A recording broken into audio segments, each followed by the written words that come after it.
Hello, আজকে বেরিয়ে পড়েছি অফিস থেকে। বেরিয়ে ভেবেছি আজকে মেট্রো করে যাব।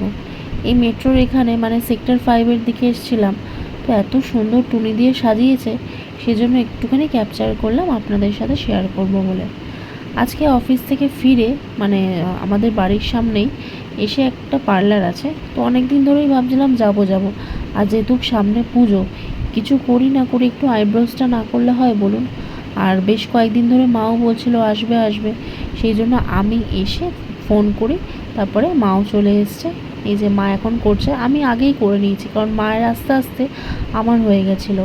তো যাকগে, একসাথে দুজনে মিলে একটু আইব্রোসটা করে নিলাম, কারণ এরপর তো আর হবে না, সামনে পুজো চলে আসছে।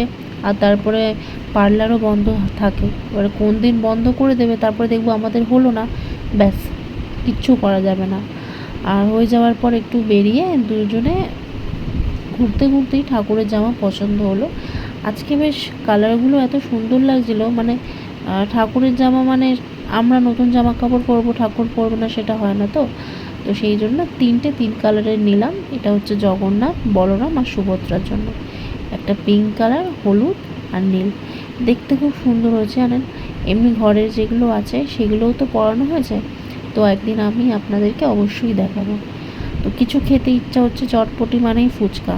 তো ফুচকার দোকানে এসে এরকম মানে পাতা নিয়ে দাঁড়াতে খুব বিরক্তি লাগে, কিন্তু কিছু করার নেই, ওয়েট তো করতেই হবে।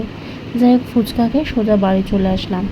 হাতে দেখছি একটু সময় আছে, সেই জন্য ভাবলাম কয়েকটা চুড়িদারের পিস তো বহুদিন ধরেই পড়ে রয়েছে, মানে বিয়ে থেকেই পেয়েছি, তো বানাবো করে সময় হয় না।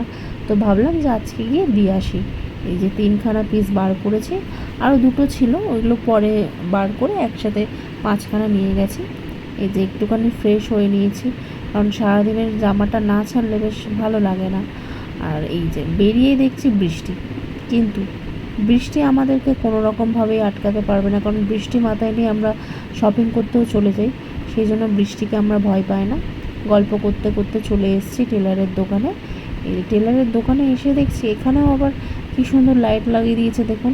মানে পুজোটা যে চলে এসছে, মহালয় হয়ে যাওয়া মানেই তো পুজো চলে আসে, তাই না? আজকে দোকানে আমরা যাওয়ার পরেই ভিড় হয়ে গেছিলো, সেই জন্য সেরকম আর ভিডিও করতে পারিনি। এই যে আমরা দুজনে এখন বাড়ি ফিরছি, কিন্তু এখানে দেখছি একটা প্যান্ডেলে ঠাকুর এসে গেছে। তারপরে মা বললো যে না এখানে ঠাকুর আসে না, ঠাকুর এখানে নাকি বানানো হয় সোলার। দেখ, আমার তো ঠাকুর দর্শন হয়ে গেল, আর আপনাদেরও দর্শন করিয়ে দিলাম এই ভিডিওর মাধ্যমে। চলুন তাহলে আজকের মতো টাটা।